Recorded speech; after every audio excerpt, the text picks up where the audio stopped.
Welcome to the Legalpreneur Podcast. I'm your host, Andrea Sager, founder and CEO of Legalpreneur Inc.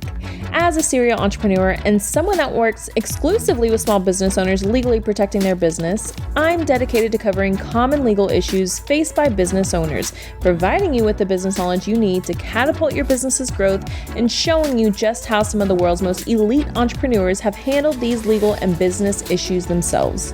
In true attorney fashion, the information in this episode is not legal advice. This is for informational purposes only, and you should always consult with your attorney before implementing any of the information in the show. In case you missed it, our flash sale for Dream Bigger is now over. That crazy good deal that you'll never see again, it's gone. However, tickets are actually now 50% off. General, VIP, whatever you want, 50% off. Get them now because this event is going to sell out. I don't know when, however, it will sell out. We are so excited for this. We have Allie Webb, Danielle Canty, Pollyanna Reed, we have Chris Harder, Lori Harder, so many more big names that are going to be announced soon, so stay tuned. But for now, go get your ticket, 50% off, and get those rooms booked as well. I cannot wait to see you in Phoenix, October 5th to the 7th. Hello, welcome back to another episode of the Legalpreneur Podcast. Today's guest is Rebecca Cafiero of the Pitch Club, and we are talking about all things PR, how to get your own PR without spending $5,000 a month on a PR team, which sounds amazing. And she was just telling me before we were recording some amazing opportunities that people have already got by just attending the stuff that she has for free. And so her paid stuff is absolutely amazing. So Rebecca, thank you so much for being here today. I am so happy to be here. It's always a privilege. Amazing. So I love to get these things started by having you give everybody the rundown. Tell us how you got to where you are today. Well, I think like most entrepreneurs, it was not a straight path. So a little background on me, I've always loved writing and communication.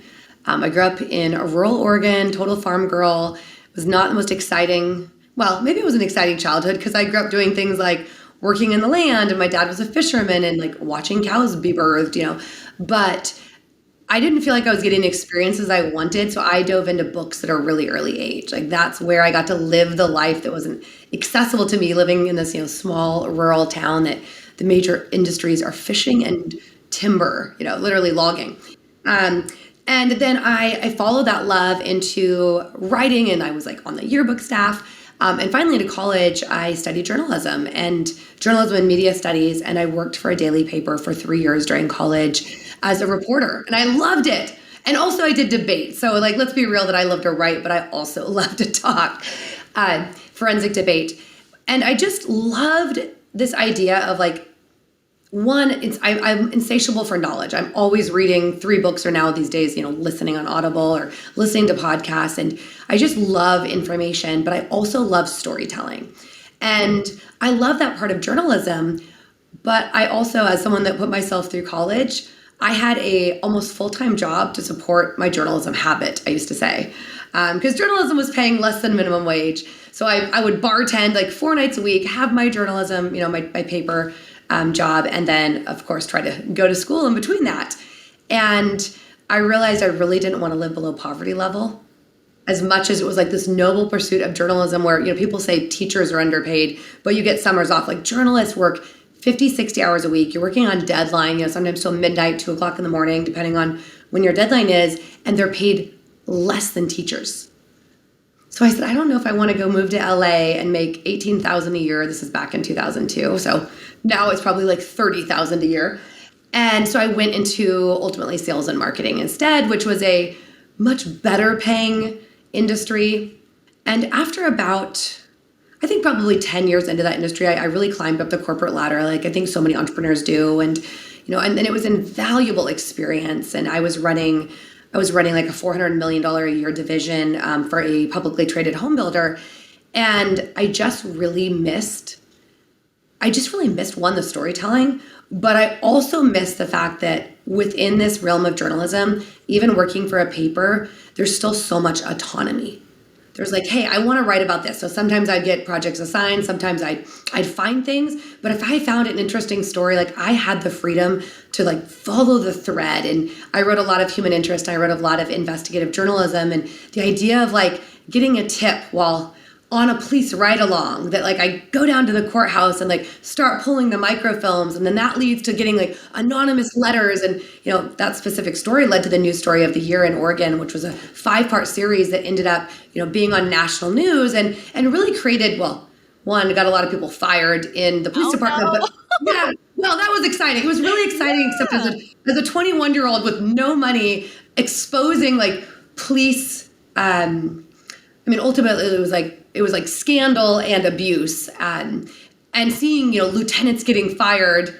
I had a really uncomfortable, actually, helicopter ride my junior year of college while this police lieutenant was being investigated, and they got invited to this ROTC event that I also was invited to. Oh and so my me and God. this lieutenant, who I have run an expose on, it's a whole thing of like, That's crazy. it was crazy. I was doing an interview with her as a female. I was doing an interview with her, which she thought was like a really puff piece about her department. And it ended up that I was going in with like, it was recorded. I was going in to like nail her against the wall. Of course, after asking a couple of questions, I got escorted out of the office. And then my car got towed. My car got towed shortly after this. I actually never shared the story on a podcast. It was amazing. I mean, I look back and I'm like, still that excites me. But I was sitting here in a Black Hawk helicopter at 20 years old and strapped in, because they don't want you falling out the open door, being flown down to this military site, strapped in across from this police lieutenant who I had done this expose on, who was being investigated and later got fired. It was the most uncomfortable 30 minutes of my life, and not because I could fall out the door. And then her and I were on opposite paintballing teams at this ROTC. This is amazing. I mean, this was like me at 20 years old. And so, I like to say like I've lived a lot of life in my 42 years. And I mean, that was just like 20, right? But the long and short of it is I had this love of like understanding things and being able to turn around and take like very separate pieces and parts and present it in a way that was understandable for people, but also in a way that really showcased the truth. So to finish up the question, which I've way diverted from. We're good. I love it. In a way that good storytelling does, is, I was in my job for my career for a little over 10 years, and I was at what seemed like the ego pinnacle. VP of Sales and Marketing. I was the youngest female. I was actually the youngest VP and one of the few females in a very masculine industry, and doing incredible things. And my mind, when it wandered, it wasn't thinking about work. And so 8 years ago, I think it was 8 years, 8.5 years ago now, I left my corporate job. Like many entrepreneurs, I started a side hustle that I was like balancing both. And I left. But what happened when I left is I went from being really well known and respected in my industry and going into this like oblivion of being a no one in entrepreneurship. And I said, wait a second, I had all of this credibility. And while my skills absolutely, could transfer over, people didn't know that. And so all of a sudden I was like this new, call it coach. I'm like, how in the heck do I prove myself? And what came up from my background in journalism, because I used to get pitched all the time by PR companies as a reporter. And then ultimately I was the associate editor for a year. And I was getting pitched from, artist labels and events and all different types of things. And in those old days when news was slow, we'd go to the fax machine and look at what press releases we got for the day and be like, oh, this is an interesting story. Like I can call, and get some more info on this, get some sources and basically flesh this story out in 2 to 3 hours to hit our deadline tonight. And so I remember that. I'm like, well, maybe if I got PR, that would establish me as this credible expert that I really ultimately already am inside, but I need to communicate that expertise and that value to this outside world in this new profession. So I got a few quotes about PR or to get PR. And, at the time I was doing fine as an entrepreneur. I mean, I was really fortunate that when I almost replaced my income at work. And when I left my corporate job, I already had built a 6-figure side hustle. But I had a $250,000 income to replace, not to mention a lot of benefits. And when I got those quotes for PR, it was $5,000 a month for a 6-month commitment. And I'm like, I can't spend $30,000, which is, almost a third of my, quarter to a third of my income at the time on something that is not guaranteed to work. Right. And what I decided is I was like, well, I can figure this out. I've been on the other side, right, as a journalist. I've got an idea of what journalists wanted to see. I had also started my podcast a couple of years ago. And so I was getting a lot of pitches that were frankly terrible from podcast agencies and PR agencies. And I started to learn, I was like, all right, I think I know enough to feel my way forward. But it really all came together when I took a friend of mine who owned her own boutique PR firm, and she'd been a director of PR at 2 publicly traded billion-dollar companies. I took her out for a mani-pedi, and I'm like, I'm going to pay for your mani-pedi, but I'm going to ask you questions while we sit here. And I don't like the phrase picture brain, but I asked her for some ideas and some feedback, and she gave me, I would say, 3 tips during that hour and 15 minutes we sat there. And I just got into massive action. And over the next year, utilizing just a couple of those tips, and then really as I got to work, like optimizing what was working and perfecting it, in that year, I got 20 national, no TV, I wasn't looking at TV, but I got 20 national press mentions in magazines and publications ranging from U.S. News and World Report to Reader's Digest to Women's Health, some top tier publications and also podcast opportunities, and started to see, one, my value go up as far as my rates, my credibility go up, where I didn't have to convince people that I was an expert. And then especially with podcasts, like directly started seeing phenomenal qualified prospective clients come in. And what happened with that, I never had an intention of teaching PR. But what happened with that is my one-on-one clients were like, Rebecca, how are you doing this? Because I was business coaching. I was coaching on sales, marketing, business. I wasn't coaching on PR because I didn't consider myself a PR person. I'm like, I've never studied PR.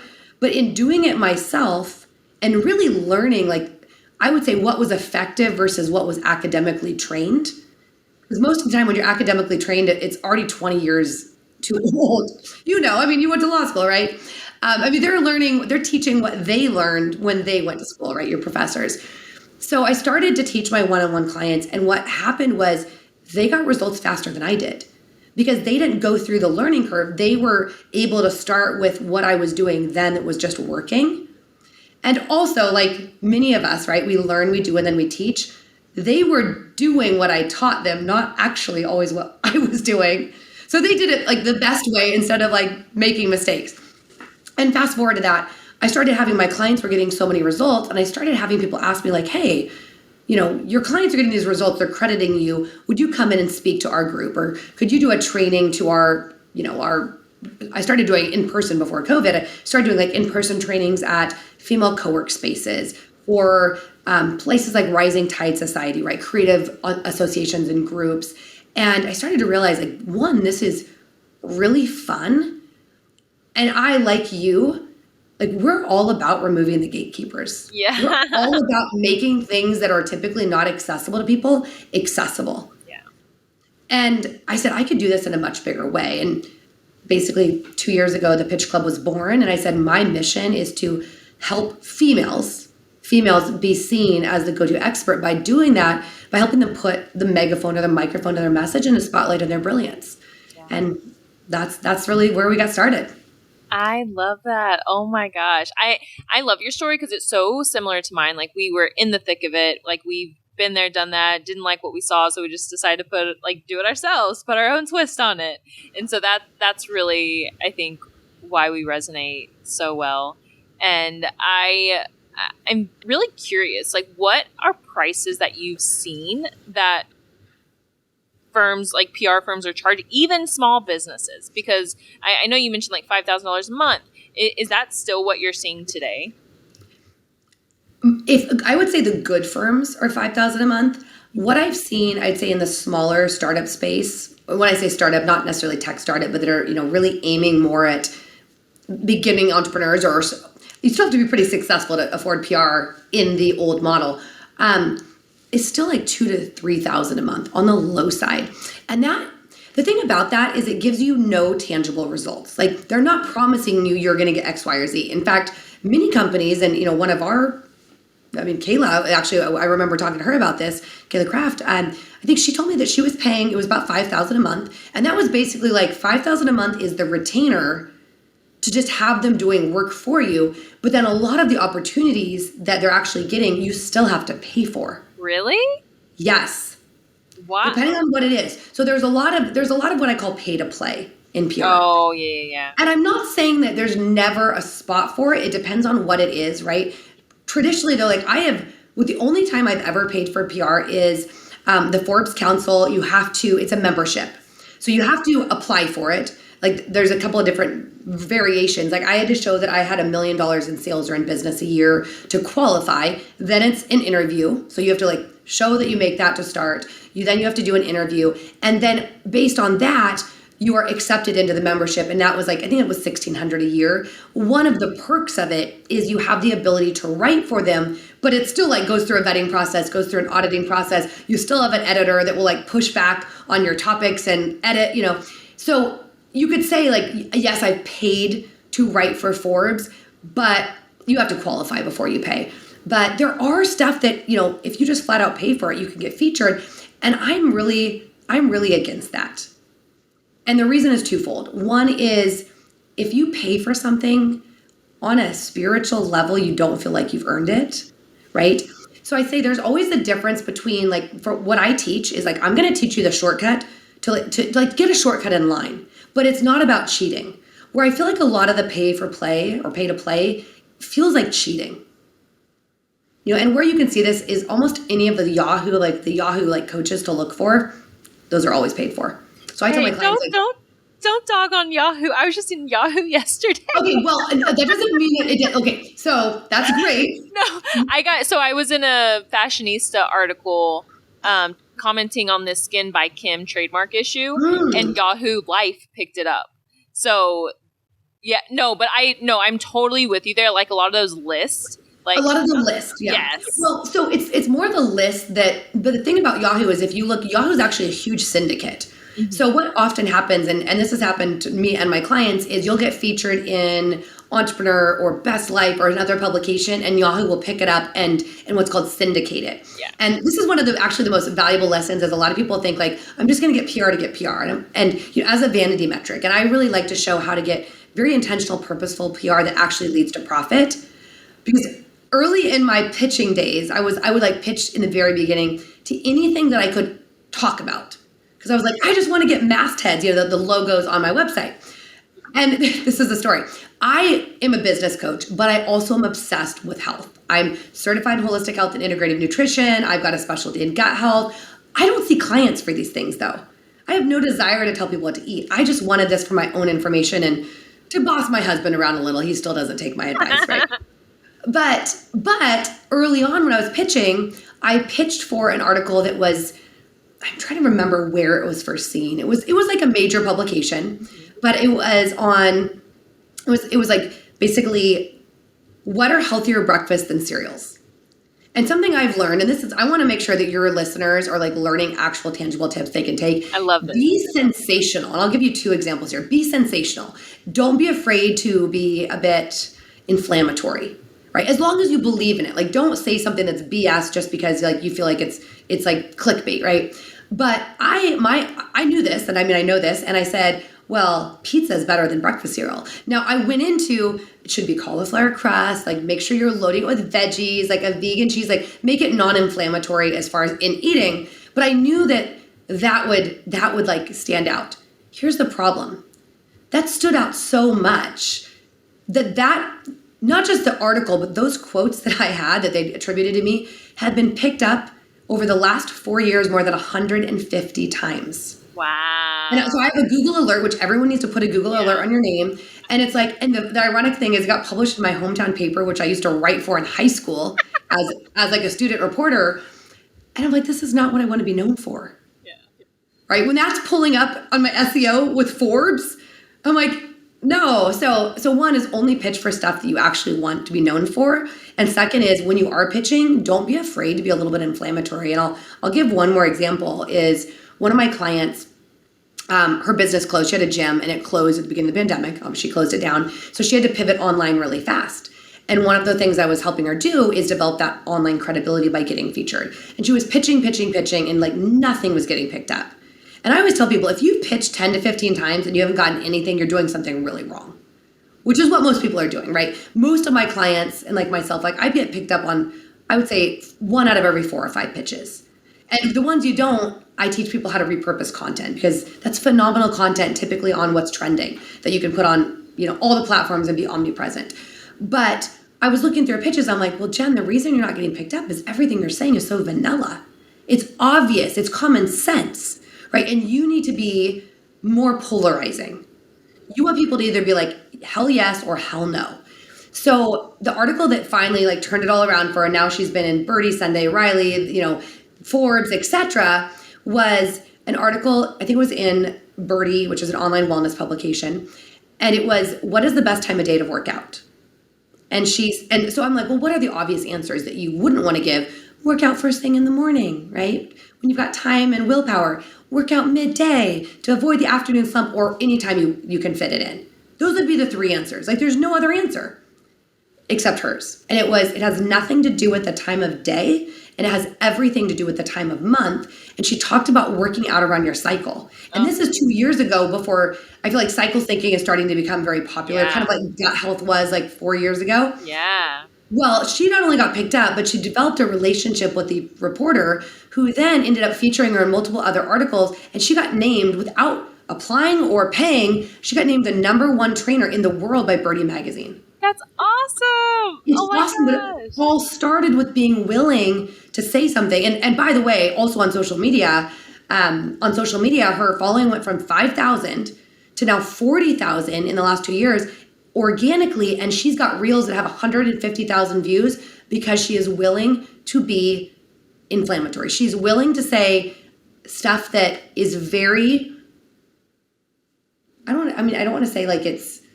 a little bit, it's like heated. Taboo, but it's just not with the status quo. No, but what it is as long as there's truth in it, and she is speaking her truth, and women that identify with that, like they seek her out, they find her, and then they work with her, and that's also why she's doing $50,000 to $70,000 a month in a business that's 2 years old.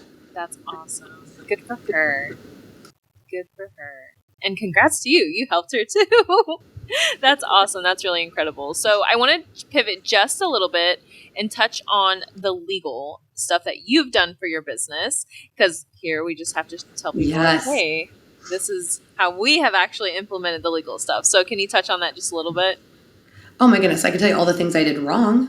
We can start there. Yes. Well, I mean, first of all, is not having legal as a strategy, right? That is just one of the biggest mistakes.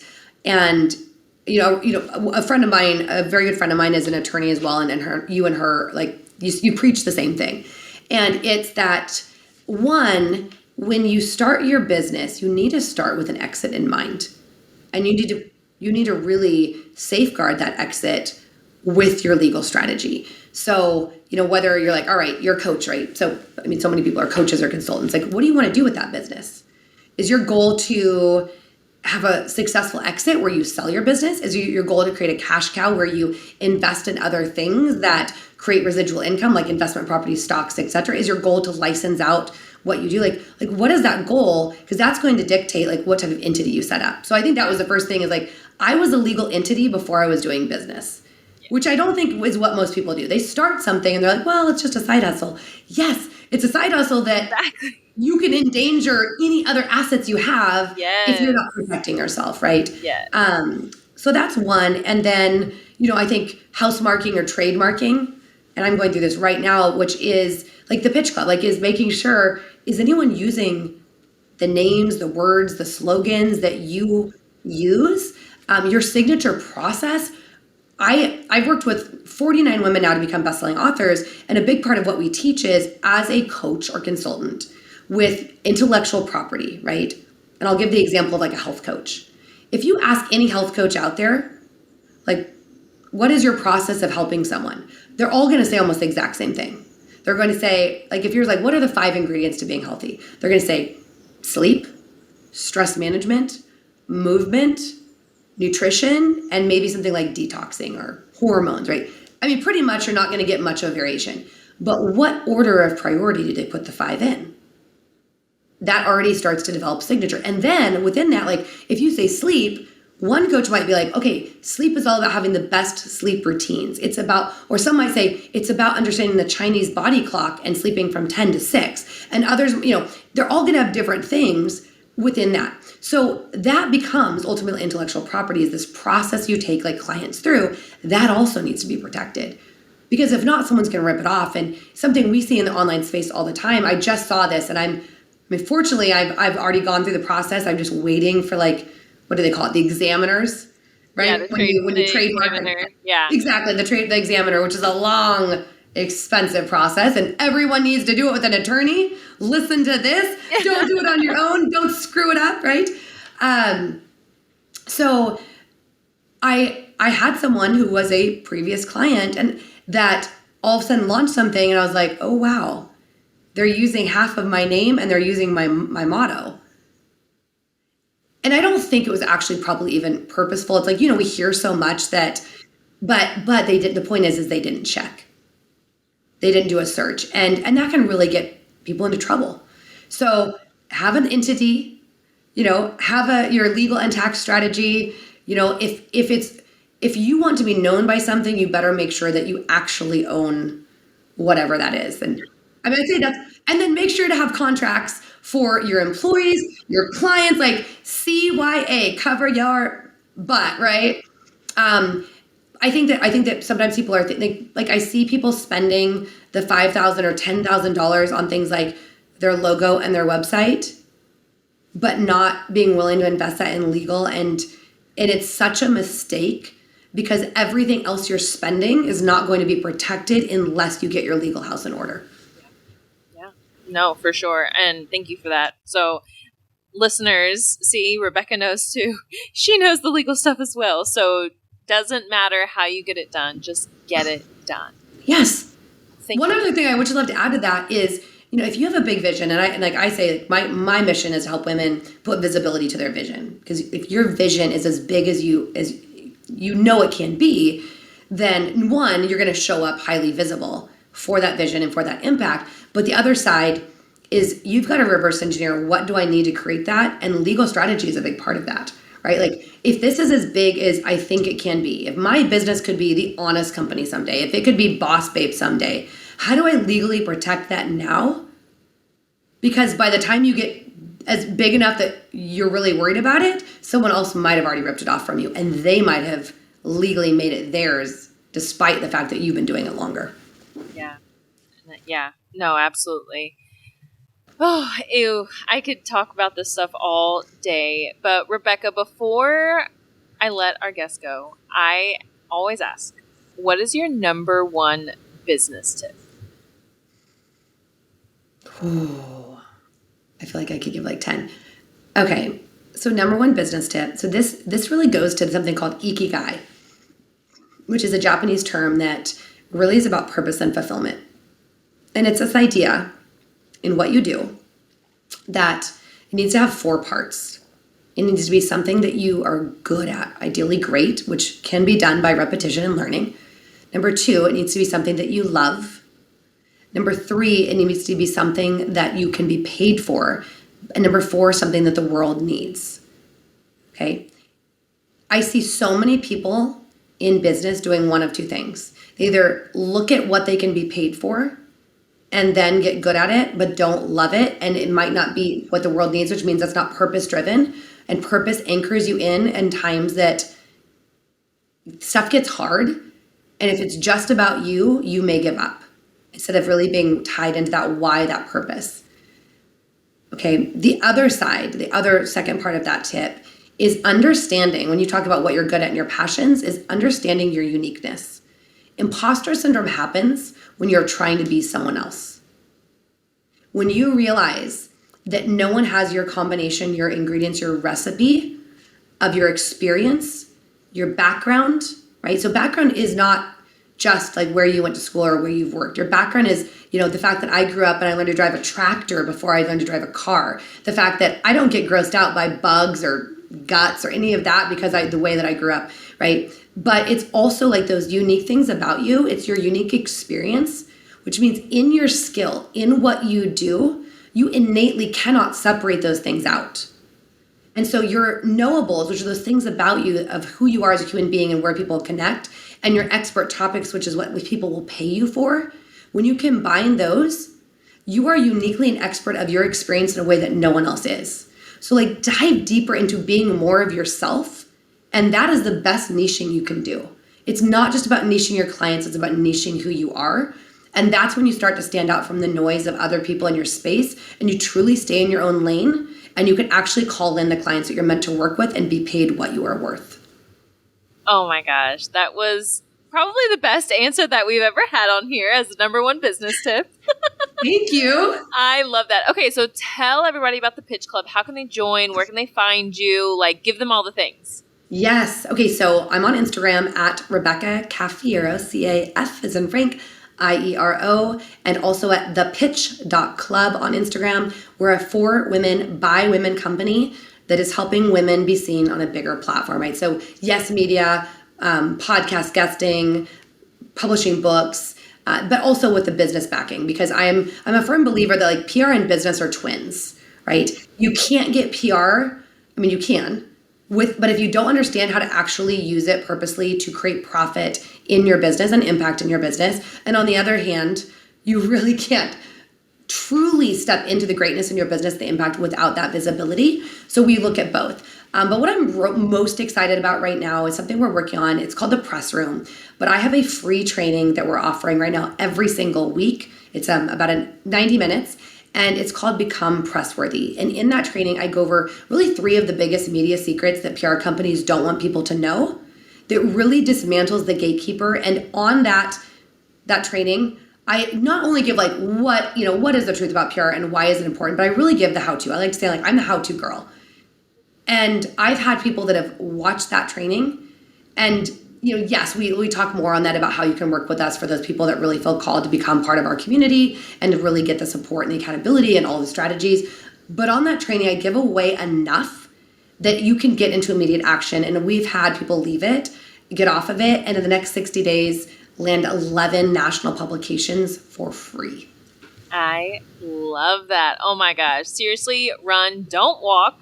The link will be in the show notes. Go click on that right now. Watch the next one that she has coming up. This is incredible. Like the value you provide, even just for free. That's what I love about a lot of entrepreneurs that do like the free value first to really gain that trust. It's like, this is amazing. And at that point, it's just like, yes, like, let me give you all of my money, please. Yes. Well, I mean, we love to do that energetic exchange of like money for results. But the other thing I think that's really important to understand right now is these old systems of like pain point marketing. Like that's what you're not going to get that when you come to my platforms, right? You're not going to get you're insignificant and you need me. And the only way you're successful is if you give me your firstborn child. Actually, I don't want your children. I have 2 and they're wonderful. But no, max out your credit card. Like that's not how we operate. Like we're really empowerment based. I want everyone to know that like it's kind of like, Dorothy and Glinda the Good Witch. She's like, Dorothy, you've had the power all along. You just had to like realize it, right? And that's how I feel is we're not teaching you smoke and mirrors. We're showing you how to build the house, not the house of cards. And we're just showing you how to correctly communicate your value, but it's value that you already have. And the other thing that we do every week is on Facebook, we have the Visibility Lounge. And every week on Facebook, we do either visibility or really business strategies. Again, all female, but it's 20 to 30 minutes every week. I also bring in unbelievable experts. And it's really around giving you like that free support that is very tangible that you can get into action with to really improve your business and your bottom line immediately. That's amazing. Oh my gosh. Rebecca, thank you so much for this. I cannot wait for everybody to start joining all of your free stuff, your paid stuff. Like everybody needs this. If you're in business, you need her stuff. So thank you again, Rebecca, and we'll see you guys next time. Here at Legalpreneur, we're committed to providing a supportive legal community for all business owners. I know how scary the legal stuff can be. If you found this information helpful, I would be so grateful if you could share it with a fellow business owner. And quite frankly, it doesn't cost anything to rate, review, or subscribe to the show. Your support helps me reach more listeners, which allows me to support more business owners in their entrepreneurial journey. Have any questions or comments about the show? Feel free to drop me a line on Instagram. I promise I read all of the messages and comments.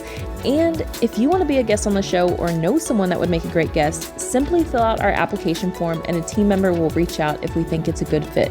I'll see you in the next episode.